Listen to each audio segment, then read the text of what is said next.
મહાસિદ્ધિ free library હિંમતનગરની digital જ્ઞાન સેવામાં આપ સૌનું સ્વાગત છે. પ્રસ્તુત છે દિવ્ય ભાસ્કર દૈનિકના જાણીતા વિદ્વાન કોલમિસ્ટ અને મેડિકલ ડૉક્ટર શ્રી વિજય દવે લિખિત આપણા મહાન સંગીતકાર પંડિત શ્રી ભીમસેન જોશી એમના જીવનની અત્યંત સંક્ષિપ્ત રૂપરેખા.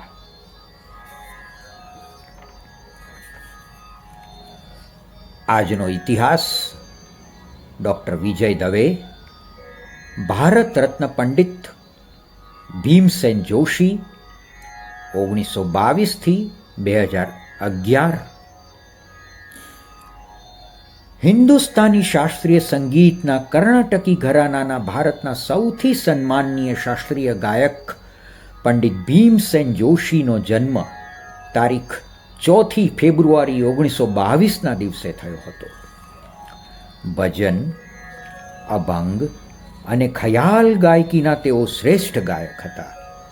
ભારતીય શાસ્ત્રીય સંગીતના કિરાના ઘરાનાના આ ગાયકે ભારતીય સંગીતને લોકપ્રિય બનાવવા 1946થી 1982 દરમિયાન અફઘાનિસ્તાન, ઇટલી, ફ્રાન્સ, કેનેડા અને અમેરિકામાં શાસ્ત્રીય સંગીતના સંખ્યાબંધ સફળ સમારોહ યોજ્યા હતા. તેમના ગુરુ સવાઈ ગાંધર્વની સ્મૃતિમાં તેઓ દર વર્ષે પુણેમાં સવાઈ ગાંધર્વ સંગીત સમારોહ યોજતા.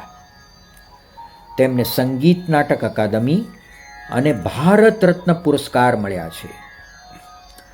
શૈશવમાં માતા ગુમાવનાર તેઓને બાળપણમાં હાર્મોનિયમ અને તાનપુરા પ્રત્યે અત્યંત લગાવ હતો. વિવિધ સંગીત ગુરુ પાસે તાલીમ લઈને તેઓએ સવાઈ ગાંધર્વને ગુરુપદે સ્થાપ્યા.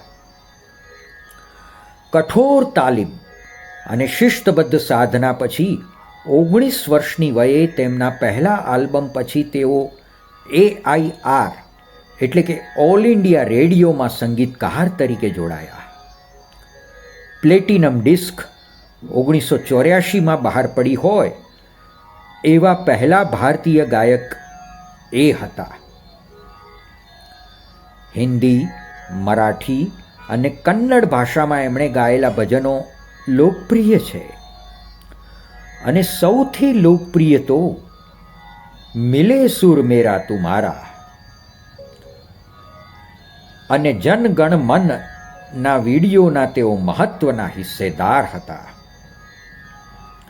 તારીખ 24મી જાન્યુઆરી 2011ના રોજ તેઓ અવસાન પામ્યા હતા.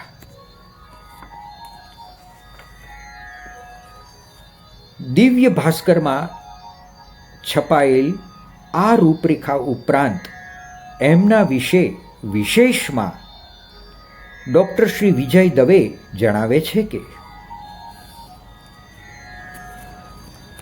ભીમસેન જોશીને બીજા 15 ભાઈ બહેનો હતા. એમને ખુદને 2 લગ્નોથી 7 સંતાનો થયા હતા. ચોથા ક્લાસિકલ સંગીતકાર છે તેઓ જેમને ભારત રત્ન એવોર્ડ મળ્યો છે. ફાસ્ટ ડ્રાઇવિંગના શોખીન અને એક અભિનેતા પણ હતા. કોઈ એક પરફોર્મન્સના આગલા દિવસે એમને શરદી થઈ ગઈ અને અવાજ બેસી ગયો હતો. તેનાથી છૂટવા તેઓ એક સામટા 16 મરચાં ખાઈ ગયા હતા. ન્યૂયોર્કમાં સૌથી વધુ 3 વખત કાર્યક્રમ કરનાર તેમના પોસ્ટર આખા ન્યૂયોર્કમાં લાગ્યા હતા. અફઘાનિસ્તાનના રાજાએ તેમને પોતાના દેશમાં પરફોર્મ કરવા સામેથી બોલાવ્યા હતા. મિલે સુર મેરા તુમારા એમાં તાલને તેઓ મહત્તમ ખેંચી ગયા હતા. કેટલીક ફિલ્મોમાં પણ તેમણે ગાયું હતું. તો આ હતી ડૉક્ટર વિજય દવે દ્વારા પ્રસ્તુત વિશેષ પૂરક માહિતી. અને આ હતું આપણા ભારતના મહાન સંગીતકાર શ્રી ભીમસેન જોશીનું સંક્ષિપ્ત જીવન.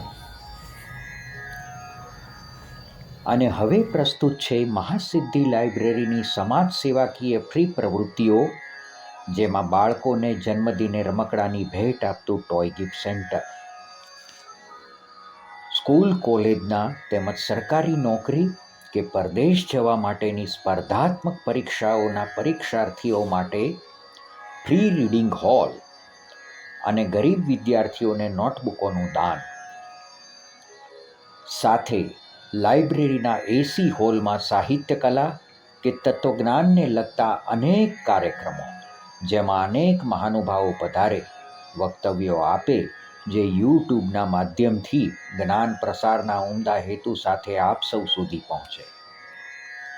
તો આવો, આપને પણ સ્નેહભીનું આમંત્રણ છે આ લાઇબ્રેરીની મુલાકાતે પધારવા, જ્યાં બહારગામના મહેમાનોને જમ્યા વગર પાછા જવા દેવાતા નથી. અને છતાં કોઈ પાસેથી કે સરકાર પાસેથી પણ કોઈ દાન કે સહાય લીધા વગર જ આ લાઇબ્રેરી ચાલે છે, કેમ કે એના મુખ્ય સંચાલક સ્વયં પરમેશ્વર છે. આ લાગણી, પ્રેમની અનુભૂતિની યાદગીરીથી આપના મનને તરબતર કરવા જરૂર પધારો.